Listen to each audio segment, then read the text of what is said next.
हिमाचल प्रदेश देवभूमि के नाम से विख्यात राज्य अपनी प्राकृतिक सुंदरता, समृद्धता, सांस्कृतिक विरासत और शांतिपूर्ण वातावरण के लिए विश्व भर में जाना जाता है। लेकिन क्या इसकी आर्थिक स्थिति भी उतनी ही समृद्ध है? क्या इस पहाड़ी राज्य का विकास पर्यावरण को ध्यान में रखते हुए सही दिशा में आगे बढ़ रहा है? हिमाचल प्रदेश की भौगोलिक संरचना, ऐतिहासिक विकास, राजनीतिक स्थिरता और आर्थिक नीतियों को देखते हुए ये समझने की जरूरत है कि राज्य की अर्थव्यवस्था किस मुकाम पर खड़ी है और इसे किस तरह से मजबूती दी जा सकती है। हिमाचल प्रदेश की अर्थव्यवस्था मुख्य रूप से कृषि, बागवानी, जल विद्युत, पर्यटन और सेवा श्रेय पर आधारित है। राज्य के सकल घरेलू उत्पाद GSDP 2023-24 में 7.1% की दर से बढ़ा है, जो राष्ट्रीय औसत से अधिक है। प्रति व्यक्ति आय 2,47,000 तक पहुंच गई है, जो भारत की औसत से कहीं ज्यादा है। लेकिन इस आर्थिक तरक्की के पीछे कुछ गंभीर चुनौतियां भी हैं, जिनका हल निकालना बेहद जरूरी है। इकोनॉमिक सर्वे HP 2024 के अनुसार राज्य में गरीबी दर में सुधार हुआ है। बीते कुछ सालों में 4.67 लाख लोग गरीबी रेखा से बाहर निकले हैं। लेकिन रोजगार की चुनौती अभी तक बनी हुई है। राज्य में बेरोजगारी दर 7.2% है, जो पहाड़ी राज्यों की औसत से कहीं अधिक है। राज्य की लगभग 60% आबादी प्रत्यक्ष या अप्रत्यक्ष रूप से कृषि पर निर्भर है, लेकिन जलवायु परिवर्तन और पारंपरिक कृषि प्रणालियों की सीमाएं इस क्षेत्र को प्रभावित कर रही हैं। लेकिन सेब उत्पादन हिमाचल की अर्थव्यवस्था की रीढ़ है। हाल के वर्षों में बदलते मौसम, कम बहुती बर्फबारी और प्रतिस्पर्धी बाजारों ने इस पर भी दबाव डाला है। समाधान के लिए सरकार को चाहिए कि जैविक खेती, ड्रिप इरिगेशन, आधुनिक कृषि तकनीकों और प्रोसेसिंग यूनिट्स को बढ़ावा दें। स्ट्रॉबेरी, कीवी, अखरोट और अन्य नकदी फसलों की खेती हिमाचल के किसानों के लिए एक नया अवसर बन सकती है। हिमाचल प्रदेश भारत में सबसे अधिक जल विद्युत उत्पादन करने वाले राज्यों में से एक है।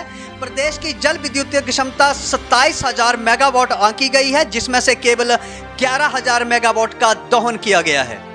ये क्षेत्र राज्य की आय का एक प्रमुख स्रोत है, लेकिन बड़े बड़े पनबिजली प्रोजेक्ट से भारी पर्यावरण क्षति भी साथ साथ में हो रही है। ये समय है कि सौर और पवन ऊर्जा जैसे नवीनकरणीय विकल्पों को अपनाया जाए। सौर ऊर्जा की नई योजनाएं और छोटे हाइड्रो प्रोजेक्ट्स पर्यावरण नुकसान को कम करते हुए स्थायी विकास की दिशा में मददगार साबित हो सकते हैं। 2024 में राज्य में 1.81 करोड़ से अधिक पर्यटक आए तथा पर्यटन से राजस्व में भी वृद्धि हुई। लेकिन सवाल ये है कि क्या ये पर्यटन मॉडल हिमाचल की नाजुक परिस्थितियों के लिए टिकाऊ है? मनाली, शिमला, कसौली और धर्मशाला जैसे पर्यटन स्थलों पर अत्यधिक ट्रैफिक, प्लास्टिक कचरा और अवैध निर्माण हिमाचल की प्राकृतिक सुंदरता को बेहद नुकसान पहुंचा रहे हैं। हिमाचल को eco tourism, home stay model, साहसिक पर्यटन, एडवेंचर टूरिज्म और ग्रामीण पर्यटन को बढ़ावा देना होगा। सिक्किम और उत्तराखंड की तरह कैरिंग कैपेसिटी, यानी कि एक जगह कितने पर्यटक संभाल सकती है, तय करने की जरूरत है।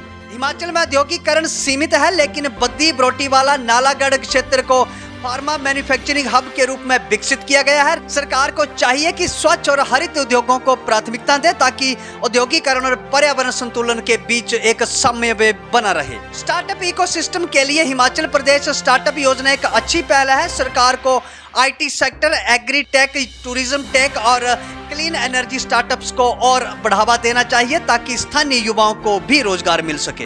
हालांकि हिमाचल प्रदेश की अर्थव्यवस्था सही दिशा में आगे बढ़ रही है, लेकिन सतत विकास की जरूरत पहले से कहीं ज्यादा है। जल विद्युत, पर्यटन और बागवानी को अधिक स्मार्ट, हरित और समावेशी बनाया जाना चाहिए।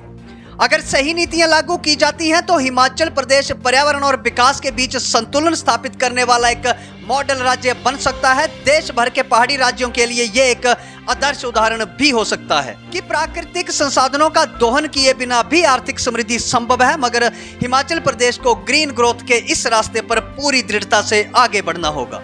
प्रदेश में इस दिशा में किए जाने वाले कार्यों में से ग्रीन हाइड्रोजन पॉलिसी पर काम हो रहा है। मुख्यमंत्री कृषि एवं बागवानी मिशन से किसानों को सहायता दी जा रही है। सस्टेनेबल टूरिज्म डेवलपमेंट प्रोजेक्ट लागू किया जा रहा है। नवीनकरणीय ऊर्जा पर फोकस बढ़ाया गया है। इसके अलावा इस दिशा में और क्या क्या किया जा सकता है, जैसे छोटे और स्थानीय व्यापारों को बढ़ावा देने के लिए क्रेडिट लिंकेज प्रोग्राम को मजबूत किया जाए। प्लास्टिक और अवैध निर्माण पर सख्त नियंत्रण हो। पर्यावरणीय संवेदनशील क्षेत्रों में इको फ्रेंडली इंफ्रास्ट्रक्चर को बढ़ावा मिले, कौशल विकास और डिजिटल शिक्षा पर अधिक जोर दिया जाए ताकि युवाओं को राज्य में ही बेहतर अवसर मिल सके।